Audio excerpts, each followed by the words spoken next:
Part 6. The Weight of Honesty and Lightness of Forgiveness. Chapter 12. Facing the Music. That evening, after Mina and Rohan left Brian Henderson's bungalow, the weight of the confession she still needed to make settled heavily on Mina's shoulders. Rohan walked her home, quietly supportive. "You can do this, Mina. But this is where we say goodbye," he encouraged her at her doorstep. He was right. Your parents will understand. It takes courage to tell the truth. Mina took a deep, shaky breath. "Thanks, I hope so." Mina gave Rohan a strong hug and kiss on the cheek and walked into her house feeling emboldened. She walked into her house where her parents were in the living room. Her dad was reading the newspaper and her mom was on her laptop. Maya was in her room playing a game on her tablet. Mina's stomach fluttered. This was harder than facing an angry lion in her opinion, but she was up for the task. "Mom, Dad," Mina began, her voice small, her hands clasped tightly behind her back. "Can I talk to you both? I have something important to tell you." They looked up, sensing the seriousness in her tone. Her mom closed her laptop. "Of course, sweetie. Sit down." Mina sat on the edge of the sofa, Rohan's words echoing in her mind, and Brian Henderson's even clearer. She started from the beginning about finding the wallet at the magic show, the thrill of the money, her initial justifications, and then the growing guilt.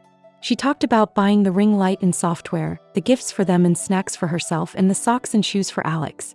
She explained how the guilt had eaten at her, how she couldn't enjoy her new gear. She described the wild goose chase with Rohan, the dead ends at the stores, and then meeting Jessica and finally Brian Henderson. She ended with his story, the priceless photos of Clara, his wisdom about the higher road, and his intention to send them a $1,000 check. When she finished, the room was silent. Mina kept her gaze fixed on the floor, bracing herself for their anger. Finally, her dad spoke, his voice quiet. "Mina," he said, and she risked a glance up.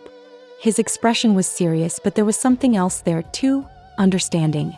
"We're disappointed that you didn't tell us sooner, and that you used money that wasn't yours." Her mom nodded, her eyes sad. "But," her dad continued, "we're also incredibly proud of you for doing the right thing. For finding the owner, for trying to make amends, and especially for coming to us with the truth, even when it was clearly very hard for you. You didn't have to do any of that, but you did. It shows incredible courage, Mina," her mom added softly. "And it shows you're learning what it truly means to be honest, not just to others, but to yourself." A wave of relief washed over Mina, so powerful it almost made her dizzy. They weren't furious. They understood. "However," her dad said, his voice firm again, "actions have consequences. You knowingly spent money that wasn't yours and deceived us. When you said you were going to the library to do research, well, you were technically telling the truth. But half the truth is often a great lie, Mina. For that, you are grounded for 1 month. And all your internet access, except for summer schoolwork, is suspended. No social media, no YouTube, no games. Nothing. For a month." Mina's heart sank a little, but then a surprising wave of calm washed over her. Normally, a month without the internet would feel like a prison sentence, a fate worse than death. But now it felt different. She had faced something much bigger, and this seemed just like a pebble in the sand. This punishment, while strict, was a tangible acknowledgement of her mistake and her choice to correct it. She would wear this punishment as a badge of honor, a symbol of her journey toward true integrity. "Hey, Dad, I understand. I accept that." "Good," her mom said, a small, proud smile returning. "Now, about this $1,000 from Mr. Henderson.